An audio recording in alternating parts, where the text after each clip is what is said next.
Saudara, dalam sidang kemarin Mahkamah Konstitusi mengeluarkan putusan soal persyaratan Capres-Cawapres yang ada dalam Undang-Undang Nomor 7 Tahun 2017 tentang pemilu. Gugatan diajukan 7 pihak, diantaranya partai politik seperti PSI, Partai Garuda, kepala daerah hingga mahasiswa.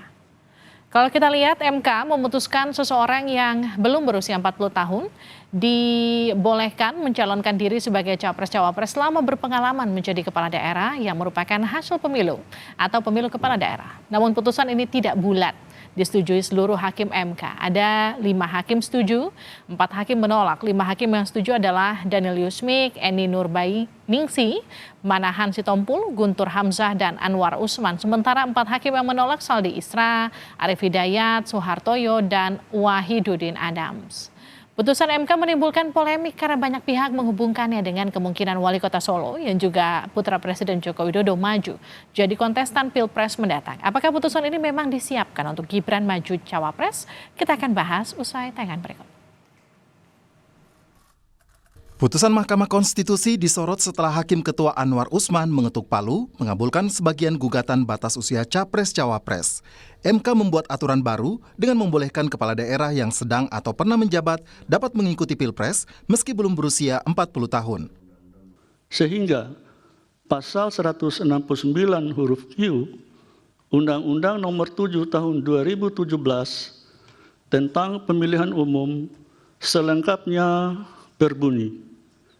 Berusia paling rendah 40 tahun atau pernah sedang menduduki jabatan yang dipilih melalui pemilihan umum termasuk pemilihan kepala daerah. Dalam putusan itu, 4 hakim menyatakan pendapat berbeda atau dissenting opinion terkait bolehnya kepala daerah ikut Pilpres meski belum berusia 40 tahun. Mereka adalah Saldi Isra, Arif Hidayat, Soehartoyo, dan Wahiduddin Adams. Saldi Isra bahkan secara terang-terangan menyatakan kebingungannya atas perubahan sikap Hakim MK di dalam perkara sama dalam waktu yang sangat cepat. Saya bingung dan benar-benar bingung untuk menentukan harus dari mana memulai pendapat berbeda ini. Sebab sejak menapakkan kaki sebagai hakim konstitusi di gedung mahkamah ini pada tanggal 11 April 2017 atau sekitar 6,5 tahun yang lalu, baru kali ini saya mengalami peristiwa aneh yang luar biasa dan dapat dikatakan jauh dari batas penalaran yang wajar. Mahkamah berubah pendirian dan sikapnya hanya dalam sekelebat.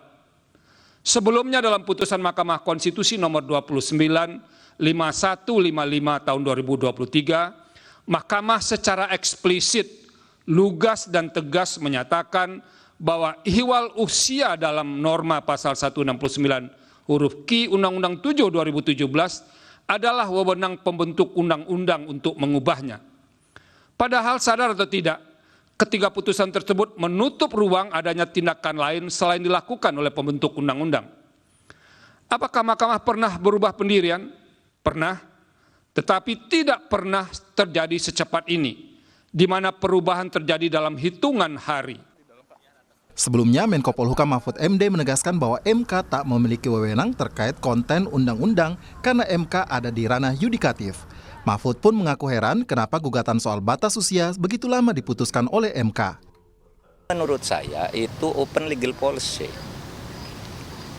Yang menentukan itu adalah positif legislator. Positif legislator itu DPR dan pemerintah. Kalau Mahkamah Konstitusi itu kerjanya negatif legislator, artinya hanya membatalkan kalau sesuatu bertentangan dengan undang-undang dasar.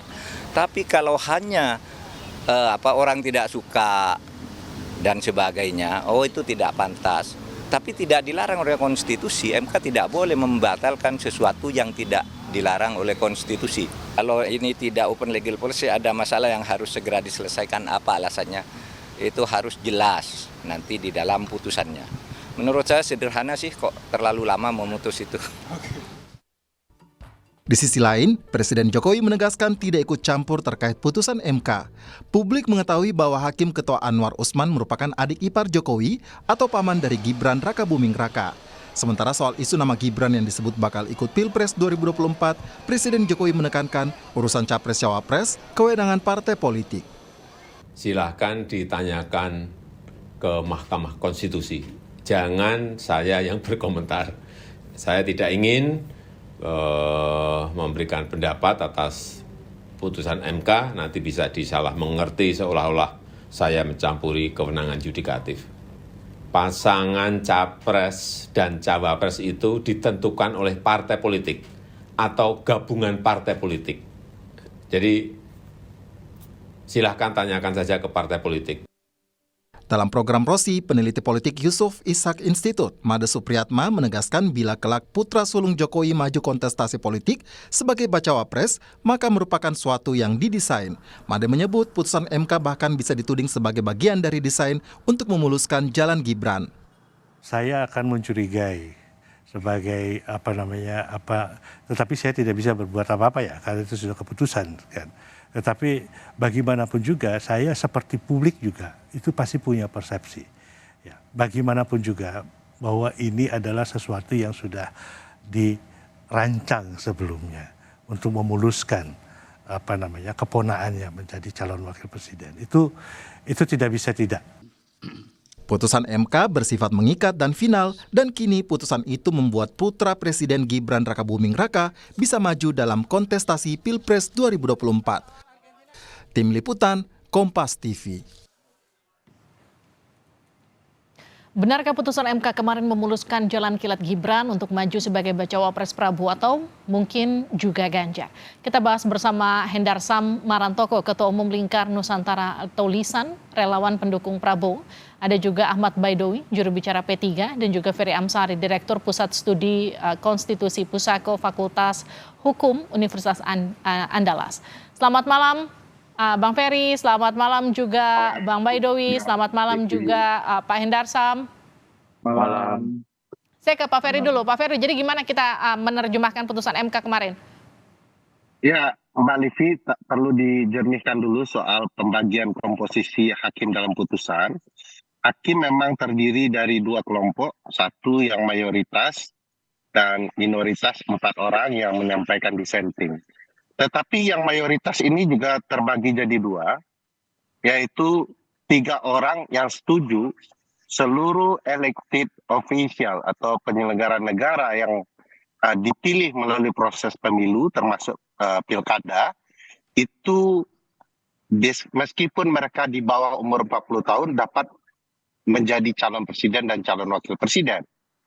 Sementara 2 lagi hanya menyetujui jika yang di bawah umur 40 tahun itu pernah berpengalaman atau sedang menjabat sebagai gubernur saja.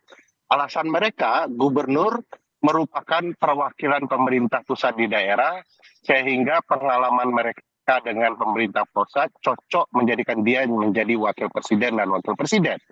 Jadi mayoritas ini split jadi 2. Oleh karena itu, amar atau diktum putusan harus betul-betul dimaknai sesuai dengan pertimbangan dari concurring hakim yang 2 itu tadi. Artinya mayoritas itu hanya menyetujui satu hal. Boleh di bawah umur 40 tahun asal dia pernah atau sedang menjabat menjadi gubernur. Lainnya bukan pendapat mayoritas 5 orang hakim ini. Nah, bagi saya ini menarik untuk dipahami putusan ini karena KPU akan menentukan berbeda. Apakah PKPU itu diubah menjadi seperti apa juga berdasarkan peraturan ini. Dan saya memang mencermati berbagai hal yang janggal dalam putusan ini. Satu, di putusan 3 awal, ya kalau tidak salah 21, 51, 55 nomornya, itu Ketua Mahkamah Konstitusi tidak ikut memutus, hanya 8 orang hakim dengan alasan konflik kepentingan.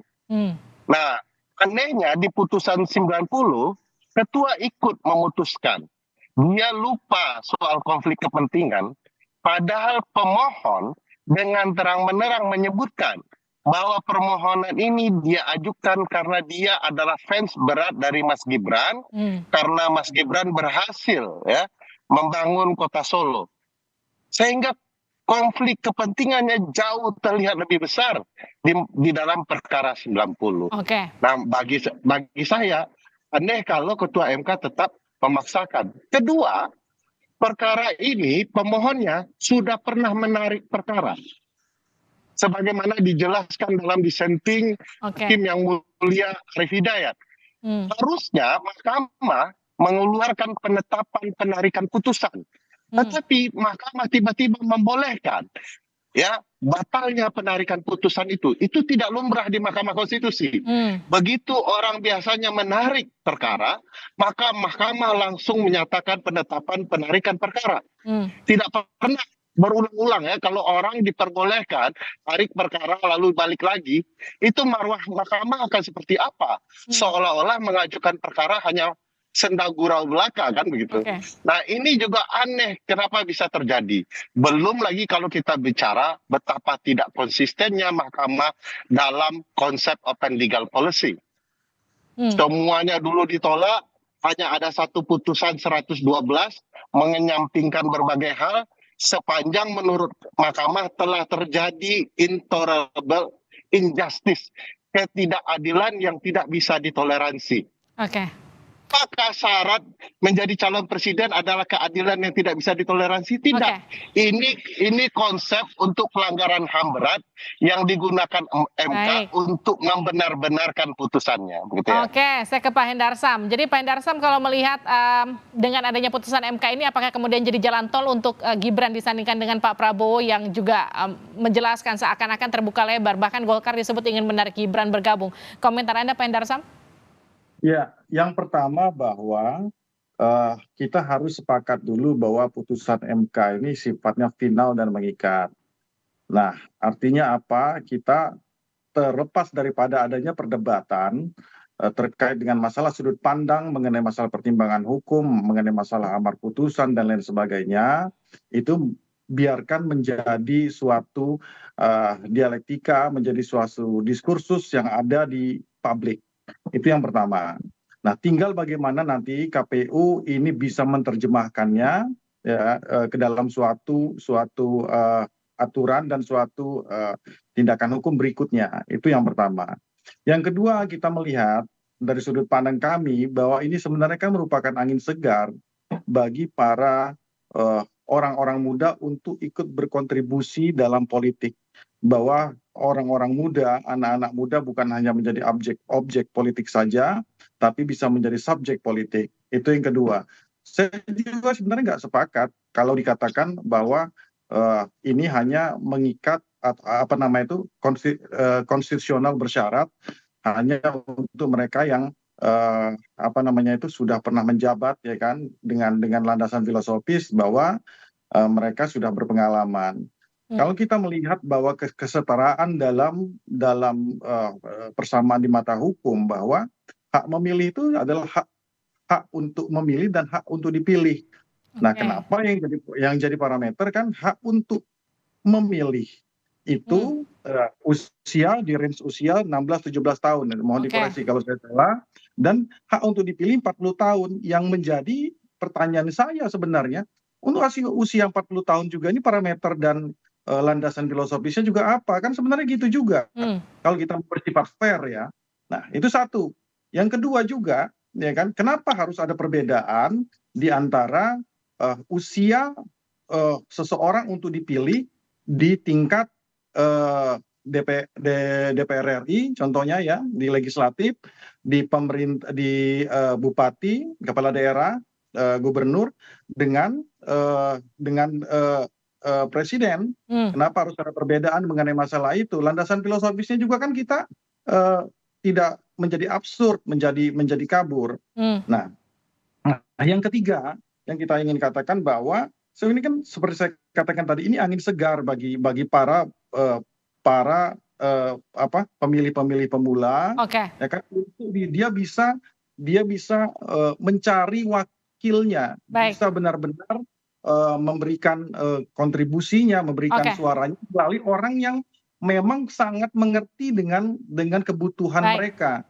Seperti itu. Kalau Pak Hendarsam bilang angin segar, Mas Ferry tadi katakan ini ada unsur pelanggaran HAM. Jadi gimana Mas Ferry? Respon sedikit sebelum saya ke Pak Baidowi. Ya, pertama mohon maaf Pak Hendarsam kayaknya belum baca putusan 90. Putusan 90 itu sama sekali tidak bicara soal konstitusional bersyarat. Tidak ada terminologi itu di putusan 90. Jadi tidak benar ya itu soal konstitusional bersyarat. Kedua, kalau mengatakan bahwa ini untuk kepentingan anak muda juga tidak benar karena putusan perkara yang diajukan PSI Partai Garuda yang beralasan untuk kepentingan anak muda itu ditolak oleh mahkamah. Yang dikabulkan adalah permohonan yang mengedepankan peran Pak Gibran di dalam pembangunan dan dia berhak untuk mengajukan dirinya. Jadi sangat spesifik ke Pak Gibran ini kepentingannya. Oke. Jadi boleh saya tanggapi dulu, boleh saya tanggapi. Ya, Singkat saja saya harus ke Pak Baidowi. Kalau menurut saya, kalau hanya Gibran saja dalam pertimbangan putusan bukan saya Pak, permohonannya yang mengatakan, Saya tambahkan. Yang dicontohkan kalau Bapak belum baca putusan 90, bagaimana bisa komentar dengan baik? Baik, oke. Beberapa dicontohkan ke beberapa kepala daerah, kepada kepala negara di Itu juga ditolak permohonannya Pak, yang oleh kepala daerah. Oke, saya ke Pak Baidowi kalau gitu. Sebentar ya. Pak Baidowi, kalau kita lihat nih Gibran kan dilirik sama koalisinya Pak Prabowo, tapi masih dipertahankan PDIP, bahkan muncul ada narasi Gibran bersanding dengan Pak Ganjar. Gimana nasibnya Pak Sandi nanti Pak Baidowi? Ya, Pak Sandi tetap kita ajukan kepada PDIP untuk bisa diterima. Tapi sekali lagi bagi kami koalisi PDI itu tidak terpengaruh dengan putusan Mahkamah Konstitusi karena kita tidak berperkara di situ. Tapi satu hal terkait dengan tema menarik ini bahwa karpet merah untuk Gibran ya publik akan membaca begitu. Karena kita bisa membedah mahasiswa itu siapa sih yang mengajukan gugatan. Terus dasar hukumnya dia mengajukan gugatan apa? Murni karena misalkan dia bahkan diwawancara media jelas, saya ini pengagum Gibran karena Gibran itu baik memimpin Solo dan seterusnya. Soal kemudian putusan itu berdampak secara nasional itu konsekuensi karena tidak mungkin sebuah putusan itu hanya untuk satu orang. Tetapi awal mulanya itu karena ada simpatisan Gibran yang menggugat. Namanya sebuah keputusan MK itu akan berlaku untuk semuanya. Nah, tapi siapa yang paling diuntungkan? Ya jelas kita nggak usah membolak-balikkan logika, itu sudah jelas kok. Siapa yang paling diuntungkan situasi hari ini gitu kan, termasuk tema diskusi pada kesempatan kali ini. Nah, bagi kami itu tidak ada urusan dengan putusan MK mau dikabulkan atau tidak. Karena kami dari awal sudah konsen bahwa kita berjalan dengan realnya sendiri. Karena pengusungan calon presiden itu urusan ranah partai politik. Soal ada putusan MK itu ranah tentang konstitusi terkait dengan undang-undang kepemiluan. Konsekuensinya di situ, bukan kepada person yang akan dipasangkan dengan Pak Ganjar. Pak Wi, tapi kalau ada sebutan dinasti politik Jokowi, ini kemudian akan mempengaruhi TPN Ganjar dan koalisi di Pilpres nggak? Nah, kita kan dari awal memang menghindari kalau PDI dan teman-teman semua mau menghadirkan dinasti politik, tentunya Mbak Puan cawapresnya Pak Ganjar. Tapi nggak kita lakukan karena memang politik kita adalah politik untuk kebangsaan, bukan untuk keluarga dan golongan gitu. Oke, Pak Ferry, jadi gimana kemudian menyikapi membaca terjemahan dari putusan MK? Karena kan tanggal 19 itu sudah semakin dekat, sudah tinggal besok. Ya, ada problematika luar biasa ya. PKPU, peraturan KPU kan harus disesuaikan dengan putusan Mahkamah Konstitusi. Ini biasanya peraturan itu dilakukan dengan melalui konsultasi dengan Komisi 2 DPR. Tentu kawan-kawan PDIP, P3 mayoritas di sana. Maka pilihannya adalah mempertanyakan putusan dan bagaimana menerjemahkan putusan itu sebaik-baiknya agar PKPU bisa dilaksanakan. Malangnya adalah DPR sedang reses. Sementara tanggal 19 itu harus ada peraturan yang jelas. Tentu saya sepakat bahwa putusan Mahkamah Konstitusi final and binding ketika itu mengikat mau tidak mau diselenggarakan dan dipatuhi oleh penyelenggara pemilu maupun kita semua. Tetapi harus disimak baik-baik oleh KPU apa makna sesungguhnya dari concurring opinion itu. Artinya bolanya sekarang ada di KPU ya? Yes. Oke, terima kasih Pak Ferry, terima kasih Pak Hendarsam, terima kasih Pak Wi sudah bergabung di Sapa Indonesia Malam. Terima kasih.